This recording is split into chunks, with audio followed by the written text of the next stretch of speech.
महाकाल महाराज की। मुझे आज प्रवचन नहीं करना, गुरुदेव के विषय में कल बताऊंगा, बाद में बताऊंगा, क्योंकि हमारे मुख्यमंत्री जी को समय कम है और कई व्यस्तताएं हैं। पर एक इच्छा है मेरी, कई जिम्मेदारियां हमने योगी आदित्यनाथ को यूपी की सौंपी हैं और यहाँ की हमने शिवराज सिंह को सौंपी हैं। तो हम चाहते हैं, क्योंकि भगवान शंकराचार्य के प्रतिमा और उनके विचारों को प्रचार करने के लिए किया है, तो उसके लिए दो शब्द सिर्फ कहना है। शिवोहम का डंका बजाना पड़ेगा और सदा द्वैत भ्रम को हटाना पड़ेगा और बड़ा मैल मन के जो मुद्दत का, उसे ज्ञान गंगा में साफ करना पड़ेगा। ठीक है। और हमारी जैसे राम लक्ष्मण भरत शत्रुघ्न 4 भाई थे, उसमें नीच ऊंच नहीं थे, सिर्फ छोटे बड़े थे। ऐसे ही भारत के हम 4 बच्चे हैं, ब्राह्मण क्षत्रिय वैश्य शूद्र, इनमें कोई नीच ऊंच नहीं है, छोटे बड़े भाई हैं और मिल करके इस देश को उज्जवल बनाना है। उसके लिए प्रचार केंद्र ओंकारेश्वर में शिवराज सिंह के संकल्प से बन रहा है। उसके लिए भारी बहुमत से आगे लाना है। ये हम मध्य प्रदेश की जनता को कहते हैं, जिससे अध्यात्म का प्रचार केंद्र ओंकारेश्वर में बने और भगवान शंकराचार्य का विचार देश और विदेश सब जगह पहुंचे। बोलिए महाकाल महाराज की। आज सबसे पहले हम सब दादा गुरुदेव के चरणों में प्रणाम करते हैं। आज निर्वाण नहीं, परम पूज्य गुरुदेव ने कह दिया है कि निर्माण। यह अद्भुत संदेश है सचमुच में, और इसलिए तो आप अद्भुत हैं। परम पूज्य महामंडलेश्वर आचार्य प्रवर युग पुरुष श्री स्वामी परमानंद गिरि जी महाराज, लेकिन नाम लेने में ही संकोच होता है। गुरुदेव, आपके चरणों में आके सारे ताप मिट जाते हैं, केवल शांति शांति और शांति का अनुभव होता है और एक नई ऊर्जा प्राप्त होती है। सच में नई ऊर्जा प्राप्त होती है काम करने की। मैं आपके चरणों में प्रणाम करता हूं और मैं सोचता हूं, जब आप ऐसे हैं तो दादा गुरुदेव कैसे होंगे, जिनके आप शिष्य हैं। उनको मैंने नहीं देखा, लेकिन कैसे होंगे मैं कल्पना कर सकता हूं। हमारी दीदी माँ, जिनके चेहरे पे तेज, वाणी में ओज, सरस्वती जिनकी जिह्वा पर विराजती है, उनके नाम के आगे और विश्लेषण लगाने का मन नहीं करता, केवल दीदी माँ।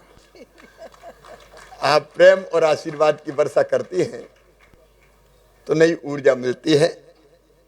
परम पूज्य महामंडलेश्वर श्री स्वामी शांति स्वरूपानंद गिरि जी महाराज, उनके चरणों में प्रणाम। आज देखिए, एक काम होना था शुरू, 5G एक नई टेक्नोलॉजी है जिससे देश को बहुत फायदा होगा। तो तय हुआ कि श्री महाकाल महालोक से ही प्रारंभ करना चाहिए, और वो भी दादा गुरुदेव के निर्माण दिवस पर। तो यह अद्भुत संयोग है। यहां से आशीर्वाद लेके वहां कार्यक्रम प्रारंभ होगा। परम पूज्य आनंद पीठाधीश्वर आचार्य महामंडलेश्वर श्री स्वामी बालकानंद गिरि जी महाराज, महानिर्माणी पीठाधीश्वर आचार्य महामंडलेश्वर श्री स्वामी विश्वकानंद जी महाराज, अटल पीठाधीश्वर श्री स्वामी विश्व आत्मानंद सरस्वती जी महाराज, परम पूज्य महामंडलेश्वर श्री स्वामी गुरु शरणानंद जी महाराज, परम पूज्य महंत ज्ञानदेव जी महाराज, महामंडलेश्वर आचार्य श्री स्वामी ज्योतिर्मयानंद जी गिरि जी महाराज, कनिष्ठ जगत गुरु शंकराचार्य श्री स्वामी आत्मानंद सरस्वती जी महाराज, गीता मनीषी पूज्य श्री स्वामी ज्ञानंद जी महाराज, महामंडलेश्वर स्वामी चिदम्बरानंद जी महाराज, महामंडलेश्वर श्री स्वामी जगत प्रकाश जी महाराज, महामंडलेश्वर साध्वी दिव्य चेतना गिरि जी, महामंडलेश्वर स्वामी सत्य आत्मानंद गिरि जी महाराज, महामंडलेश्वर श्री स्वामी आशुतोषानंद जी महाराज, श्री स्वामी जितेंद्रानंद सरस्वती जी महाराज, महामंडलेश्वर श्री स्वामी चिन्मयानंद सरस्वती जी महाराज, महामंडलेश्वर श्री स्वामी सेवानंद गिरी जी महाराज, परम पूज्य श्री स्वामी महेशानंद जी महाराज, यहाँ उपस्थित इस पवित्र अवसर पर सभी पूज्य संतगण और संतों की कृपा से ही हमको संस्कार मिलते हैं, इसलिए सारे भक्त बहनों, भाइयों, भांजे, भांजियों, आप सबको भी प्रणाम। आज तो मैं केवल इतना कह रहा हूं, परम पूज्य गुरुदेव ने एक काम दे रखा है और मुझे कहने में संकोच नहीं कि शायद चौथी बार मैं उसी काम को पूरा करने के लिए मुख्यमंत्री बना हूं, नहीं तो बीच में तो हम चले गए थे। और इसलिए आपने देखा श्री महाकाल महालोक बना है भव्य और दिव्य।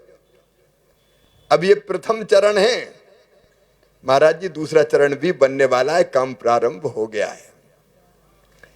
अपनी अवंतिकापुरी 3 लोक से न्यारी है और करने वाले वही है। मुझे गलतफहमी नहीं कि अपन कुछ करते हैं, करने वाले वो हैं, गुरुदेव है, आपका आशीर्वाद है। तेरा तुझको अर्पण क्या लागे मेरा।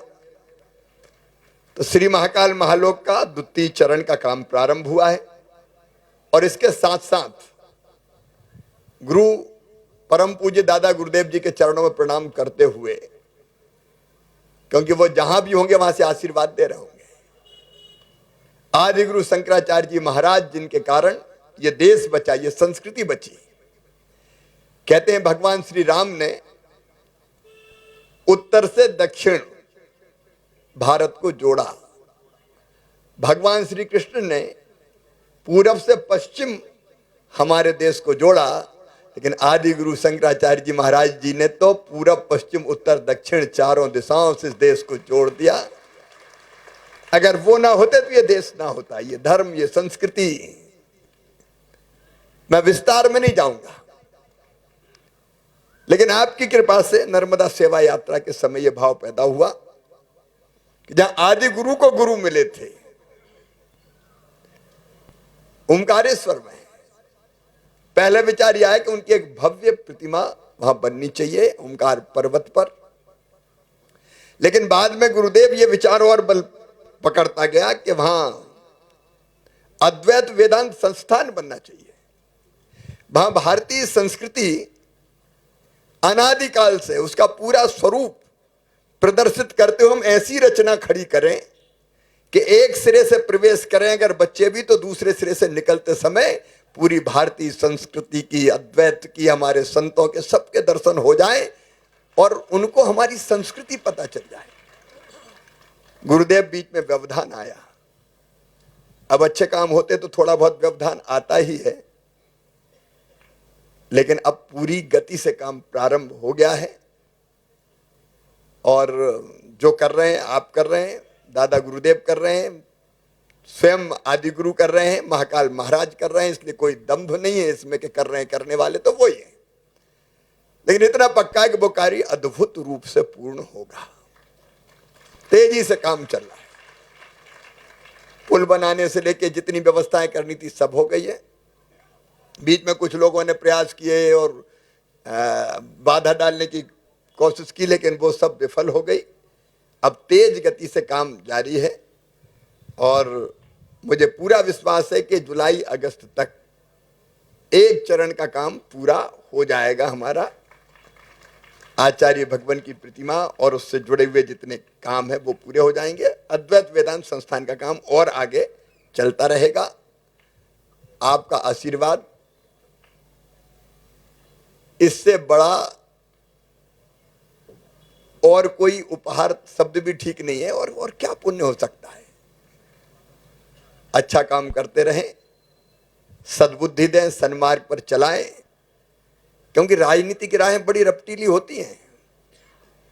कई बार चलते चलते फिसल भी जाते हैं, कई बार दीदी माँ फिसलाने वाले भी बहुत आ जाते हैं।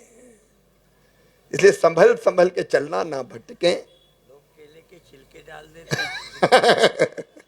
और इसलिए कहीं दिशा भूले ना, सन्मार्ग छोड़े ना, सद्बुद्धि जाए ना।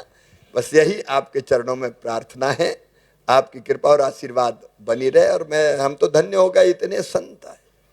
बिन सत्संग विवेक न होई, राम कृपा बिन सुलभ न सोई। राम जी की कृपा है आप पे भी, हम पे भी, इसलिए इतने संत बैठे हैं। एक साथ दर्शन हो गए, जीवन धन्य हो गया। एक बार फिर दादा गुरुदेव के चरणों में प्रणाम करते हुए अपनी वाणी को विराम देता हूं। बोलिए महाकाल महाराज की, दादा गुरुदेव की। भगवान शंकर के अवतार थे शंकराचार्य, और भगवान शिव का काम ये शिव नगरी से शिवराज सिंह कर रहेंगे।